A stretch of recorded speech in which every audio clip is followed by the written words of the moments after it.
그리스도를 통하여 그리스도와 함께 또 그리스도 안에서 거할 수 있는 이 삶은 하나님께서 그리스도를 통하여 우리에게 베풀어 주신 복음의 위대한 능력입니다. 내가 무엇인가를 하나님을 위하여 하는 삶을 먼저 요구하지 않으셨습니다. 그 모든 것들은 아무런 효력도 또 우리를 이 죄와 사망의 권세에서 벗어나게 할 수 없는 것이기 때문입니다. 인간이 만든 어떤 제도, 교육, 어떤 아이디어도 인간을 얽매이고 있는 죄와 사망의 권세를 무너뜨릴 수가 없습니다. 오로지 하나님께서 그의 아들 안에서 우리에게 내려주신 구원, 그 구원만이 우리를 온전히 자유케 할 수가 있습니다. 그리스도를 통하여 그것은 우리가 그리스도와 함께 십자가에 못 박히는 것, 이제는 우리가 그리스도 안에 한 몸이 되어서 하나님의 성전으로 지어져 가고 있는 것입니다. 그러므로 우리의 구주가 되시는 예수님은 우리의 주님이 되십니다. 우리의 구세주 되시며 또한 우리의 주님이 되십니다. 이 두 가지 단어를 결코 잊어서는 안 됩니다. 그리스도께서 우리의 구세주가 되셨기에 우리의 모든 것을 요구하시는 주님이 되시는 겁니다. 구약의 말씀에도 보면 너희가 내가 여호와인 줄 알리라, 알게 되리라, 알 것이다, 이런 단어들이 반복되어서 하나님의 말씀에 나타납니다. 하나님께서 구약의 역사를 통해서 이스라엘 백성들을 통해 행하신 출애굽의 놀라운 역사, 광야의 역사, 수많은 역사를 통해서 너희가 내가 여호와인 줄 알게 되리라. 그 여호와라는 말씀은 야훼라고도 하죠. 우리말로 번역하면 그게 주님이에요. 로드, 주님이 되신 것. 하나님께서 우리의 구원자가 되심으로 우리의 주님이 되신 것. 그리스도께서 하늘의 영광을 버리고 죽기까지 낮아지셨기에 그를 죽음에서 다시 살리시며 모든 사람으로 주님을 주라 고백하게 하십니다. 주님의 주님 되심, 이 로드십, 그리스도의 주재권 아래 살아가는 것은 그분이 우리를 대신하여 죽으시고 그리고 우리가 그리스도와 함께 죽게 하시고 이젠 그리스도 안에 이 부활의 영원한 생명 가운데 살아가게 하셨기 때문에 우리는 주님으로 그분을 온전히 인정할 수 있게 되었고 그렇게 살아야 하는 것이죠. 이것은 우리의 종교적인 노력이나 율법적인 행위가 아닙니다. 그리스도를 따르는 삶이라고 할 때 그것을 우리가 그리스도께서 우리를 위하여 행하신 일에 철저하게 기초하지 않고 우리가 무엇인가를 그리스도를 따른다는 것을 만들면 또 하나의 이상한 종교가 되어버리는 거예요. 겉은 기독교인데 속은 스스로 만들어 놓은 어떤 종교가 되는 것이죠. 기복 종교가 되고 율법주의적인 종교가 되고 샤머니즘적인 그런 종교가 되고 마치 양파 껍질을 벗기듯이 껍질을 하나씩 벗겨가면 겉은 분명히 그리스도인인데 속을 벗기면 그 안에 다른 내용들이 나오면 안 되는 거예요. 빨간 사과와 토마토가 있죠. 똑같은 빨간색인데 빨간 사과는 벗기면 속이 다른 색이지. 토마토는 속에 들어가도 같은 색인 것처럼 우리가 주와 그리스도로 고백하는 것이 우리의 삶 속에 진정 그렇게 실제로 나타나는 것, 그리스도를 따른다는 것은 나의 행위로 구원을 이룬다는 것도 아니고 그리스도를 따름으로 인해서 나의 어떤 공로로 인해서 무엇인가를 성취하는 것이 결코 아니다. 이것은 그리스도 안에 있는 그리스도인의 열매인 것이죠. 자연적 표현인 것입니다. 그리스도를 따라야 한다라고 하기 전에 따를 수밖에 없는 것입니다. 성령이 내 안에서 그리스도의 영으로 충만하게 임재하시기에 나의 삶은 그리스도의 주재권 아래 언더 크라이스트, 그리스도의 이 주재권 아래, 그분의 통치하심 아래 살아갈 수밖에 없는 것이죠. 오늘 말씀을 통해서 우리는 그리스도의 주재권 아래 사는 삶이 얼마나 우리에게 쉼을 가져다 주고 그러한 삶이 어려운 것이 아닌 것, 우리를 고통스럽게 하는 어떤 율법적이고 종교적인 삶을 요구하는 것이 아니라는 것을 우리는 예수님의 말씀을 통해서 깨닫게 됩니다. 수고하고 무거운 짐진 자들아 다 내게로 오라. 내가 너희를 쉬게 하리라. 나의 멍에를 메고 내게 배우라. 그럼 너희 마음이 쉼을 얻을 것이다. 나의 멍에는 쉽고 가볍다. 참 이 말씀은 우리가 믿지 않는 분들을 초청하기 위해서 많이 때로는 내거는 말씀이기도 합니다. 또 믿지 않는 분들도 한 번쯤은 들어봤을 법한 말씀이죠. 그러나 이 말씀의 진정한 의미는 우리가 예수님을 믿겠다고 하는 순간 인생의 모든 그런 짐들이 하루아침에 순식간에 사라진다라고 가볍게 생각해서는 안 돼요. 지금까지 우리가 살펴봤던 그리스도를 믿는 믿음 안에 포함된 그 의미, 우리가 그리스도 안에 있을 때 우리 인생이 어떻게 실제로 변화되고 내 안에서 그 인생의 모든 수고와 짐이 어떻게 재해석될 수 있는가, 어떻게 다른 각도로 볼 수 있는가, 이건 그리스도 안에서만 경험할 수 있는 그리스도를 따르는 자들의 축복인 것이죠.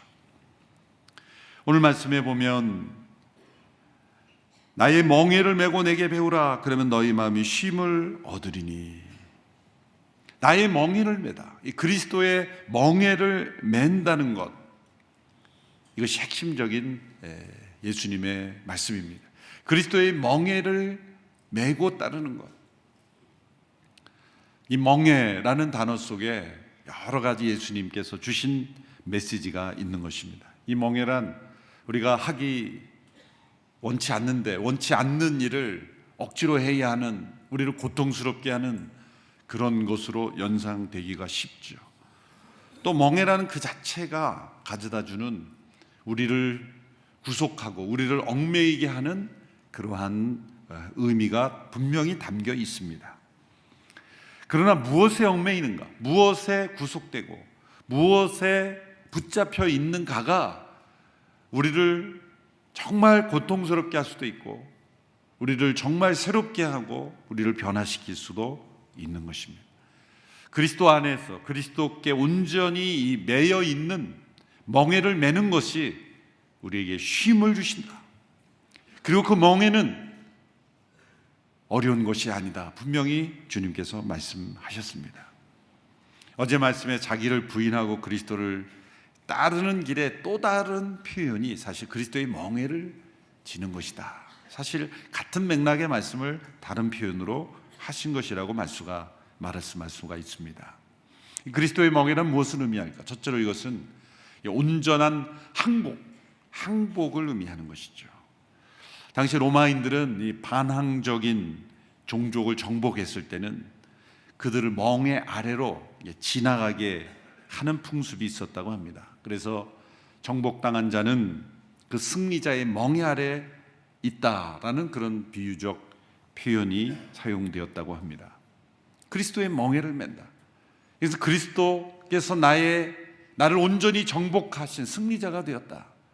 나는 그분께 온전히 항복했다.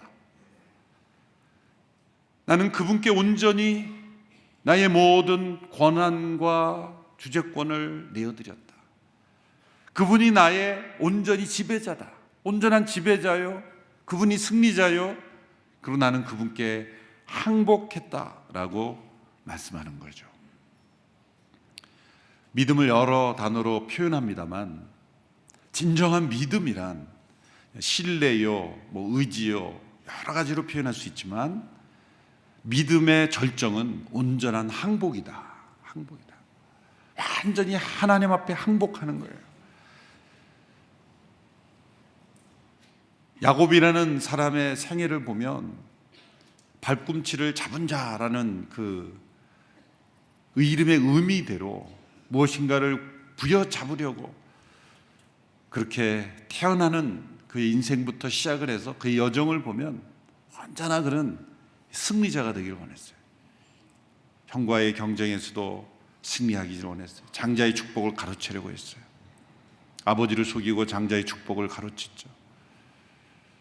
또한 삼촌 라반 하란에 가서 고생을 하면서도 자기가 원하는 것을 다 얻고야 말죠. 하여튼 그의 전공은 이 싸움이요.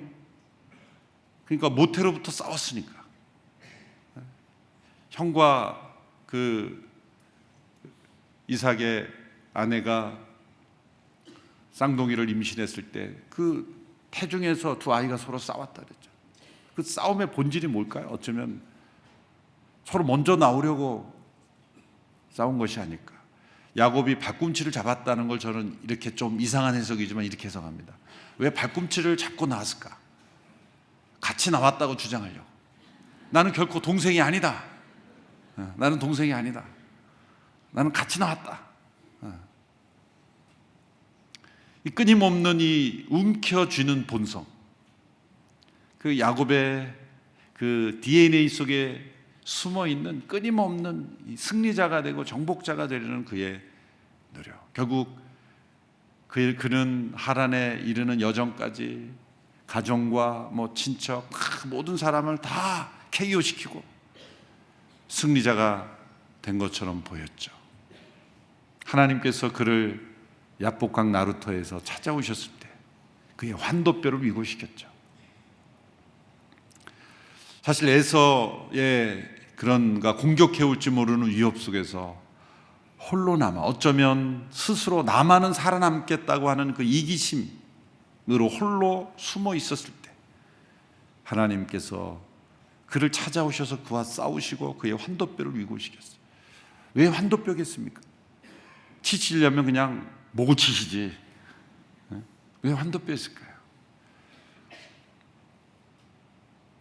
그 환도뼈가 위골되는 순간 그는 더 이상 도망할 수가 없는 자가 되는 거예요.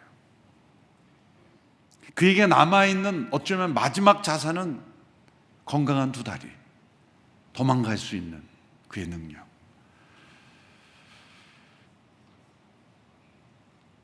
야곱은 매달렸죠. 당신 내게 축복하지 않으면 보낼 수 없다. 환도뼈가 위골돼서 매달리는 사람이 승리자입니까? 패배자입니까? 패배자죠. 그런데 하나님께서 그의 이름 야곱을 이스라엘이라 바꿔주셨어요. 이스라엘은 사실은 이렇게 해석해 주셨죠. 내가 하나님과 더불어 이겼습니다. 원문으로 해석을 하면 사실 이겼다라는 말은 이렇게 의역으로 해석해 주신 말씀이지 이겼다는 말씀은 없지만 성경에는 그 원내 이스라엘은 그런 단어가 포함되어 있지 않지만 내가 하나님과 사람으로 더불어 이겼다. 왜 야곱을 이긴 자 이스라엘이라는 이름을 붙여줬을까요? 그는 지금 철저하게 환도뼈가 위골됨으로 패배자가 되었지만 왜 이겼다 그랬을까? 이건 뭡니까? 야곱의 환도뼈가 위골되는 순간 그는 하나님 앞에 온전히 항복한 자가 된 거예요. 자기 스스로를 의지했던 그런 모든 인생에서 하나님 앞에 온전히 자신을 내려놓는 항복을 경험하게 된 거예요. 내가 이겼다. 우리 영적 승리는 무엇입니까? 우리가 두 손을 들고 전부에 의지 없어 손 들고 옵니다. 나갈 때 넌 승리자다. 믿음의 비밀은 우리가 그리스도의 멍에를 그리스도 안에서 온전히 하나님 앞에 항복하게 되는 그리스도의 멍에 아래 지나갈 때 우리는 영적 승리를 경험하게 되는 거예요. 내 자신이 살아서 스스로 승리자가 되려갈 때 우리는 세상에서 패배자가 될 수밖에 없어요. 죄와 사망 권세 아래 패배자가 될 수밖에 없지만 그리스도의 멍에 아래를 지내는 이제는 그리스도께 나의 모든 삶의 그 모든 권한을 내어드리고 항복하는 자가 될 때 우리는 승리자가 되는 거죠. 야곱이 이스라엘이 되었던 것처럼 그리스도는 이 세상의 정복자로 오신 거예요. C.S. 루이스가 쓴 이 순전한 기독교라는 책에 보면 하나님의 침공이라는 챕터에서 그리스도를 이렇게 표현하죠. 반역자들의 세상, 원래 왕의 통치 아래 있어야 된 그런 영역의 반역자들의 무리를 정복하기 위해서 그 왕의 통치를 다시 회복하기 위해서 오신 사령관이시다. 사실 천국은 침노하는 자의 것이다 라고 했을 때 성도들은 종종 내가 먼저 차지하면 되는 거야, 예배당 자리 먼저 좋은 자리 차지하고 천국은 침노하는 자의 것이야, 해석은 마음대로지만 그런 의미는 절대 아닙니다. 내가 원하는 천국을 만드는 게 아니라 천국은 하나님께서 이 세상에 침노하시는 영적 전쟁 가운데 하나님은 이 세상 속에 반역의 무리를 공격하시고 자신의 세계를 주장하려는 이 사탄과 그 아래 이 종속되어 있는 모든 무리들을 다시 그리스도의 십자가를 통해서 회복시키시고 하나님의 나라를 회복시키는 하나님의 침공으로 오신 사령관이신 거예요. 그리스도께서 십자가와 부활을 통해 주와 그리스도가 되셨으므로 우리는 그분의 멍에 아래 완전히 항복자가 되어야 되는 거예요. 우리는 그분의 포로가 되어야 되는 거예요. 그리스도의 포로가 되어야 되는 거예요. 그리스도께 메인, 그리스도께 완전히 항복한 자가 될 때 우리는 놀랍게도 쉼을 얻게 되는 거예요. 우리를 괴롭히던, 우리 위에서 통치자로 우리를 군림했던 죄와 사망, 사단의 권세 아래 있었던 우리들이기에 우리의 마음이 쉼이 없었던 거예요.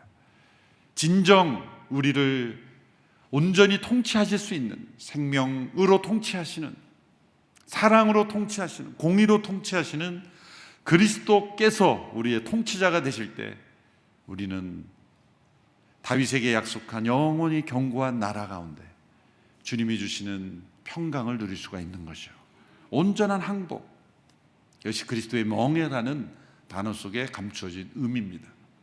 두 번째는 이것은 온전한 수고를 의미하는 거죠. 수고하고 무거운 짐진 자들아 다 내게로 오라 하시고는 내가 너희의 그 수고를 벗겨주겠다 하지 않고 나의 멍에를 메라. 이거는 수고 아닙니까? 또 다른 수고 아닙니까? 또 하나의 짐이 아닙니까? 수고하고 무거운 짐진 자들아 내게로 오라 라고 말씀하시고 내 멍에는 메기 쉽고 내 짐은 가볍다. 짐을 벗겨주시는 것이 아니라 그 무거운 짐을 가벼운 짐으로 바꿔주시며 그 짐이 쉼이 되게 하시는 거예요. 수고 자체가 문제가 아닙니다. 하나님은 우리를 수고하도록 창조하셨어요.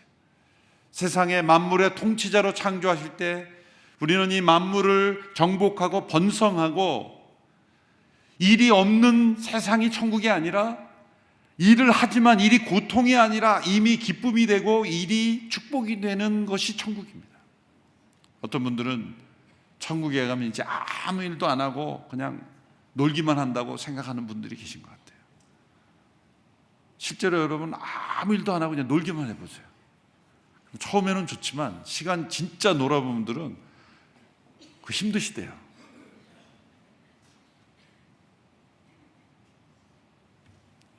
구약의 말씀에 보면 음부의 지옥에는 거기에는 일도 없고 계획도 없고 아무것도 없다 그래요.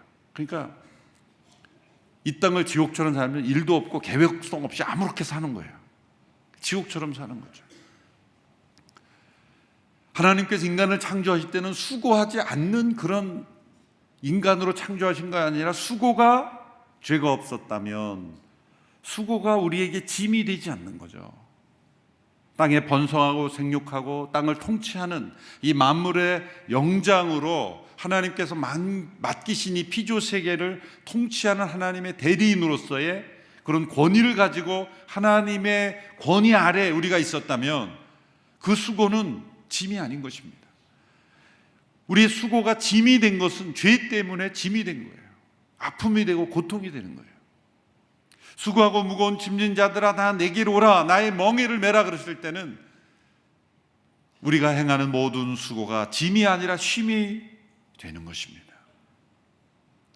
하나님께서 구약의 율법 중에 안식일을 거룩히 지키라. 그 안식일을 주신 것은 인간의 그 수고의 짐을 덜어주도록 하신 것인데, 인간 스스로는 그것을 율법으로 만들어서 그 율법주의적인 안식일 규례를 이상하게 만들어가지고 무거운 짐을 막 거기다 갖다 붙이는 거죠. 그리스도의 멍에를 매지 않았기 때문입니다. 그리스도 안에서 주어진 이 놀라운 비밀, 여러분, 그리스도 안에서는 수고가 짐이 아니라 쉼이 되는 거예요. 그건 뭘까요? 신약 성경에 이런 표현이 하죠. 사랑의 수고. 사랑의 수고. 그리스도 안에서 사랑하기 때문에 하는 수고는 절대 짐이 아닙니다. 자녀를 사랑하기 위해서 도시락을 싸주는 어머니, 그 마음에 육체는 피곤하지만 자녀를 위해서 아무것도 안 하고 그냥 자녀가 어떻게 가든지 자녀를 챙겨줘야 되는데 아무것도 안 하고 그렇게, 물론 그러고 사는 부모도 있긴 있더라고요. 그래서 정상적인 부모라면 그렇게 자녀를 위해서 아무런 사랑을 수고하지 않았을 때 몸은 쉬었지만 마음은 그게 쉼이 있겠어요? 무거운 짐. 사랑에서 나오는 수고는 자신이 마땅히 행해야 될 수고를 했기 때문에 마음에 쉼을 가져다 주는 거예요. 그렇죠, 쉼. 수고하고 무거운 짐진 자들아 다 내게로 오라, 내가 너희를 쉬게 하리라 했을 때는 세상의 죄로 인한 헛된 수고로 인한 마음의 무거운 짐들이 그리스도 안에서 하나님의 창조의 질서, 하나님의 새 창조의 질서 가운데 행할 수고는 우리에게 쉼을 가져주는 거예요. 여러분, 누군가 왜 우리 성도들이 이렇게 아웃리치를 가고 어려운 이웃들을 봉사하면서 활짝 웃죠? 마음에 쉼이 오는 거예요. 자신을 위해서 그토록 노력했지만 마음이 무겁고 왜 힘들죠? 욕심을 따라하는 수고는 우리에게 짐을 가져다 줄 뿐이에요.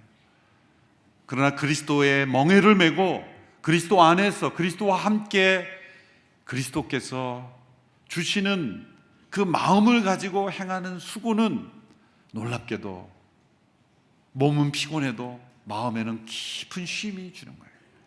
깊은 안식을 주는 거예요. 피곤한 몸이지만 잠을 깨고 이렇게 나와 하나님 앞에 예배를 드리는 것, 하나님 앞에 예배자로 나가는 것, 그리스도 안에 날마다 온전히 매여 있는 것은 우리를 점점 그리스도께서 주시는 쉼으로 나가게 하는 거죠. 그리스도의 멍에를 매는 때는 죄로 인한 헛된 수고를 내려놓고 이제 그리스도 안에서 정말 하나님의 창조의 능력과 창조의 질서대로 행하는 수고로 인해서 우리에게 정말 하늘의 쉼을 느끼게 되는 거예요. 아무 수고하지 않는 삶을 기대하지 말죠. 천국에도 일이 있습니다. 그런데 천국은 일을 하면 할수록 더 쉼과 기쁨과 평화만이 가득한 곳이 천국이지, 천국은 아무 일도 하지 않고 잠만 자는 곳이 아니에요. 잠은 이 땅에서 푹 자고 가는 거예요. 죽음의 잠을 통해서 우리는 천국에 가죠. 우리 마음의 무거운 짐은 사실 무엇입니까? 우리 마음에 있는 교만 때문이 아닐까요? 우리 마음 속에 있는 죄가 만들어낸 그런 척하는 그런 가장, 교만, 우리 마음 속에 있는 불평, 불만, 이런 것들이 다 수고하고 무거운 짐이에요. 내 마음 속에 있는 무거운 짐이 무엇인가를 한번 생각해 보세요. 왜 이게 내 마음이 이렇게 무거운가? 내 마음이 이렇게 왜 불편한가? 왜 이렇게 삶이 힘든가? 그것은 수고 그 자체가 아니라 내 마음 속에 죄로 인한 짐이 가득하기 때문이에요. 그리스도의 멍에를 진다는 것은 그 모든 것을 그리스도 주죄권 아래 내려놓는 거예요. 내가 하려는 모든 노력들을 다 내려놓고 그리스도의 주죄권 아래 나아가는 거예요. 그럴 때 우리의 마음이 쉼을 얻는 것입니다. 쉼을 얻는 거예요. 수고하고 무거운 짐, 목회자에게 이렇게 설교하고 목회하고 모든 수고죠. 그런 것이 짐이 된다면 뭔가 마음에 문제가 생긴 거예요. 이 모든 수고를 나의 죄성에 근거한 수고가 되느냐, 아니면 그리스도 안에서 성령 안에서의 수고가 되느냐? 이 수고는 쉼이 되는 거예요. 우리 하목사님들 말씀에 나는 설교할 때 제일 쉼을 얻는다. 그 짐으로 여겼으면 끝까지 그렇게 설교하겠죠. 그게 쉼이셨던 거예요. 그리스도 안에서 우리의 수고라는 관점이 수고하고 무거운 짐진 자들아 다 내게로 내가 너희를 쉬게 하리라. 나의 멍에를 메고 내게 배우라. 그러면 너희 마음이 쉼을 얻을 것이다. 내 짐은 가볍고 내 짐은 그 짐은 너희를 마음을 무겁게 하는 것이 아니라 너희 마음에 쉼을 주는 짐이다. 짐을 벗으려 하지 말고 그리스도의 멍에를 메는 겁니다. 그 세 번째 의미는 이것은 그리스도의 멍에는 온전한 동행을 의미하는 거예요. 동행. 이 멍에는 농사를 지을 때 소나 이런 낙이나 이런 동물들이 어린 이 소가 이제 그 멍에 그 밭을 가는 그 힘을 기르기까지는 큰 소와 함께 멍에를 매므로 이렇게 함께 지게 함으로 훈련을 시키는 그런 방법이기도 한 것이죠. 그리고 또한 한 마리가 아닌 두 마리가 함께 그 밭을 가는 그런 일에 쓰게 하는 그런 도구인 것입니다. 우리가 어렸을 때 무슨 운동회 때, 학교 운동회 때 두 사람씩 발을 이렇게 혼자 뛰면 빠를 거를 둘이 뛰므로 인해서 막 그게 힘들잖아요. 보조를 맞춰야 되는데 하나 둘 하면서 보조를 맞추는데 나 혼자 먼저 가려고 하면은 막 넘어지고 난리가 나는 거죠. 그리스도의 멍에를 함께 우리가 매게 하는 것. 지금 그리스도께서 지신 멍에를 내가 함께 이렇게 매니까, 그런데 그분은 어떤 분이 온유하고 겸손한 분이에요. 그러니까 교만하고 불평불만이 가득한 사람은 그리스도의 멍에를 매는 게 이게 불편한 거예요. 엇박자가 자꾸 나는 거예요. 그리스도는 마음이 온유하고 겸손한 그분이 대하고 그분이 처리하는 방식, 그분이 걸어가는 그 속도와 방식대로 가야 되는 거예요. 나는 이쪽으로 가고 싶은데 그리스도께서는 이리로 가고 싶어. 그리스도의 멍에를 맸으니 그냥 글로 가는데 내 마음은 교만하고 불평이 가득 찼기 때문에 이 방식대로 가고 싶은데 주님은 마음이 온유하고 겸손하니 이 길로 가는 거예요. 서로 이게 엇박자가 나니까 무거운 짐이 되는 거예요. 그리스도의 멍에를 맸다라는 것은 온유하고 겸손한 그리스도의 마음을 품으신 그분이 걸어가는 길로 따라가는 동행을 의미하는 것이죠. 그래서 배워야 된다는 거예요. 배워야 된다. 또 빌립보서 말씀에는 품으라라고 하는 거예요. 우리의 자연적 옛 사람에게서 나온다고 한다면 그게 품으라 말씀 안 했겠어요. 배운다는 것은 로마서 6장의 말씀대로 우리 옛 사람이 그 십자가에서 죽은 자로, 이제는 죄에 대하여 죽은 자로, 세상에 대해서는 죽은 자로, 여기 하나님께 대하여는 산 자로, 우리 안에 있는 새 생명 가운데에서 온유하고 겸손한 그리스도와 함께 동행하는 거예요. 나의 모든 결정, 생각, 판단, 모든 나의 삶의 일거수일투족이 그리스도의 멍에에 묶여있다 생각해 보세요. 근데 그분은 마음이 온유하고 겸손하신 거예요. 온유하고 겸손한 분과 함께 동행하는, 마음이 교만하고 그런 사람은 이게 그리스도의 이 발걸음에 함께 동행하기가 어려워지는 거예요. 그리스도와 함께 그리스도의 멍에를 메고 온유하고 겸손하신 그분의 마음을 배워가는 것, 이것이 바로 쉼을 얻는 길이에요. 내 마음속에 무거운 짐이 있는 것은 100% 확실하게 내 마음에 교만이 있기 때문이에요. 온유하고 겸손한 그리스도의 멍에를 메고 배우는, 그 멍에를 매는 그 수고 가운데 있을 때 그리스도의 권위 아래 온전히 묶여 있고 그리스도께 매여 있는 삶을 사는 사람은 반드시 쉼을 얻습니다. 이것이 그리스도의 주재권 아래 사는 삶의 비밀이에요. 육체는 피곤하면 푹 자고 나면 회복이 됩니다. 또 몸 아프면 또 약 먹으면 일어날 수 있어요. 근데 문제는 회복되지 않는 마음의 짐이 더 문제입니다. 수고하고 무거운 짐진 자들아 다 내게로 오라. 내가 너희를 쉬게 하리라. 온유하고 겸손하신 그리스도의 멍에를 메고 함께 그분과 온전히 동행할 때 우리의 마음에 쉼을 얻게 하시겠다는 이 약속을 우리가 함께 체험할 수 있게 되기를 바랍니다. 그리스도의 멍에는 온전한 항복을 의미한다 그랬어요.